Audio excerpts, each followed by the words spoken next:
உங்கள் மனசில் என்ன நினச்சிட்டு இருக்கீங்க? உங்கள் மனசில் என்ன நினச்சிட்டு இருக்கீங்க? பெரிய அன்சிக்கா நினைப்பா? எல்லாரும் ஏமாத்துறது தான் உங்களோட வேலையா? சோறு தாங்க மரியாதையா பேசுங்க சொல்லிட்டேன். மரியாதையாவா? லவ் பண்ணி ஏமாத்துற உனக்குன்னா மரியாதை? உன் தம்பி எல்லாம் நான் ஏமாத்தல. உனக்கு உண்மையிலேயே உன் தம்பியை நான் ஏமாத்திருந்தேன்னா அவனை முதல்ல இங்க வர சொல்லு. அவன் வந்தப்பறம் பேசிக்கலாம். என்னது தம்பி எப்படி அவனை ஏமாத்துற அதை சொல்றா? இந்த பொண்ணு இல்லண்ணா. இந்த பொண்ணு இல்லையா? ஆமாண்ணா, அது வேற பொண்ணுண்ணா. உணர அடி சொல்லு.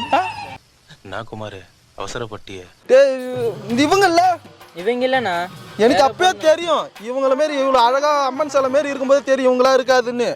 மேடம் நீங்கள் எதுவும் தப்பாக நினச்சிக்காதீங்க. எப்பவுமே இப்படிதானா?